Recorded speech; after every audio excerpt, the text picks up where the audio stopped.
আসসালামু আলাইকুম viewers, welcome back to my channel prince Khan review. আশা করি সবাই ভালো আছেন, আমরাও আলহামদুলিল্লাহ ভালো আছি। আজকে দারুণ একটা ভিডিও নিয়ে হাজির হয়েছি। এটা হচ্ছে আলুর ঘাটি দিয়ে গরুর মাংস। আর গরুর মাংস কেই না বা পছন্দ করে। তো চলুন আমি শুরু করি। তো এই হচ্ছে গরুর মাংস, প্রায় হাফ কেজির মতো মাংস হবে। মাংসটাকে বড় বড় করে কেটেছিলাম আর তেজপাতা দিয়ে দিচ্ছি। আর পেঁয়াজটাও একটু মোটা মোটা করে, প্রায় 4-5টা পেঁয়াজ আছে এখানে, আর কিছুটা রেখে দিয়েছি, সামনে লাগবে। আর এখানে আছে সব মশলা, গুঁড়া মশলা দেওয়া আছে, গরম মশলা, হলুদ, লবণ, জিরা, রসুন, সব মানে গুঁড়া যে মশলাগুলো দেওয়া আছে সবগুলো মশলা দিয়ে দিলাম। আমি সব অল্প পরিমাণে নিয়েছি, কারণ মাংস যেহেতু হাফ কেজি, সেই পরিমাণ অনুযায়ী নিয়েছি।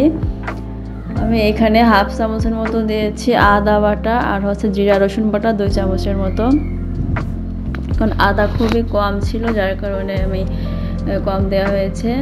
আর হচ্ছে তেল দিয়ে আমি এখন সব কিছু ম্যারিনেট করব। হাত দিয়ে খুব ভালো করে মেখে নিতে হবে। এই মাংসর টেস্ট এত ভালো হয়, এত মজার হয় খেতে, আসলে খুবই অসাধারণ লাগে। তো আমি ঢাকনা দিয়ে প্রায় আধা ঘন্টার মতো আমি এভাবে ঢেকে রেখেছিলাম।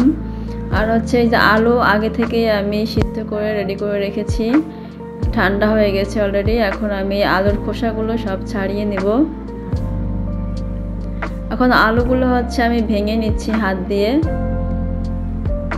তো এই দেখুন খুব ছোট ছোট করে ভাঙা হয়ে গেছে। আর চাইলে অল্প ভাঙাও দেওয়া নিয়ে যেতে পারে। তো আমি গ্যাস অন করে চুলায় বসিয়ে দিয়েছিলাম। তো আমি কিন্তু একটু পানি ইউজ করি নাই, দেখুন এমনিতেই পানি বের হচ্ছে। তো আমি একটু খুব ভালো করে নেড়ে চেড়ে দিয়ে আবার ঢাকনা দিয়ে আমি ঢেকে রেখেছি। কিছুক্ষণ পর পর এভাবে নেড়ে দিতে হবে, না হলে নিচ থেকে লেগে যাবে। আর যেহেতু কোনো রকম পানি ব্যবহার করা হয়নি, সেহেতু বারবার নেড়ে দিতে হবে।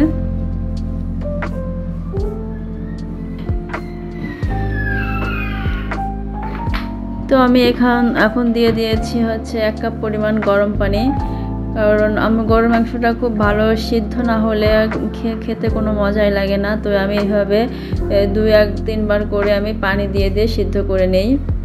আর হচ্ছে আলু ভেঙে রেখেছিলাম, আলুর ভিতরেও আমি একটু পানি দিয়ে দিচ্ছি। তো এই রান্নাটা আসলে অনেক মজার, কারণ আমার বাসায় ফ্ল্যাটের ভাবিকে আমি দেখেছিলাম এভাবে রান্না করে খেতে। ওটা প্রায় মাছ, মাংস অনেক কিছু এভাবে রান্না করে খাই আলুর ঘাটি দিয়ে। তো আমিও ভাবলাম একদিন ট্রাই করে দেখি আসলে কেমন লাগে। তো এইভাবে কয়েকবার করে আমি পানি দিয়ে মাংসটাকে একেবারে সিদ্ধ করে নিয়েছি।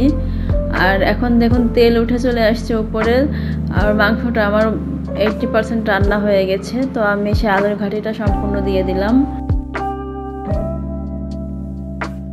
আমি এটাকেও মানে খুব ভালো করে আমি কষিয়ে নিব, আর ভালো করে নেড়ে চেড়ে মিশিয়ে দিচ্ছি। এক অঞ্চলে এক রকম ভাবে রান্না করে খাই, তো বেশ ভালোই লেগেছিল আমার কাছে খেতে এটা। আপনারা চাইলে একবার ট্রাই করে দেখতে পারেন, আর অনেকেই হয়তো খেয়েছেন এই রেসিপিটা।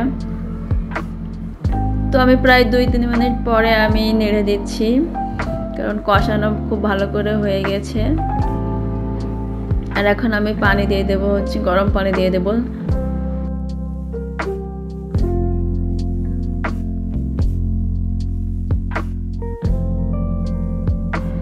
আমি 3 কাপের মতো গরম পানি দিয়েছি।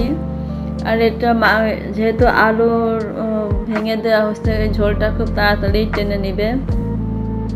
তো ঢাকনা দিয়ে আমি ঢেকে রান্না করে নিচ্ছি। তো দেখুন আরও প্রায় 5 মিনিট পরে আমি ঢাকনা খুলে দেখি অনেকটাই পানি শুকিয়ে গেছে। আর আমি এই মাংসটা রান্না একটু ভিন্নভাবে আমি রান্না করব। তো আমি এই মাংসটা এখন আমি নামিয়ে নিচ্ছি। আর হচ্ছে বাগার দিব, যে আমি যে আলাদা করে পেঁয়াজ রেখে দিয়েছিলাম, সেই পেঁয়াজটাকে আমি বাগার দিয়ে রান্না করব। আর বাগার দিয়ে মাংস রান্নাটা সত্যি খুবই অসাধারণ লাগে। তো পেঁয়াজ ভাজা হয়ে গেছে, আমি এখন মাংসের ভিতরে আমি এই বাগার দিয়ে দিচ্ছি। আর পেঁয়াজ দিয়ে অবশ্যই ঢেকে দিতে হবে 2 মিনিটের জন্য, যাতে পুরো ফ্লেভারটা ভিতরে ছড়িয়ে যায়। তারপরে হচ্ছে নেড়ে দিতে হবে। তো আমি এখন ভালো করে নেড়ে দিচ্ছি, যাতে সম্পূর্ণ মিশে যায় একেবারে।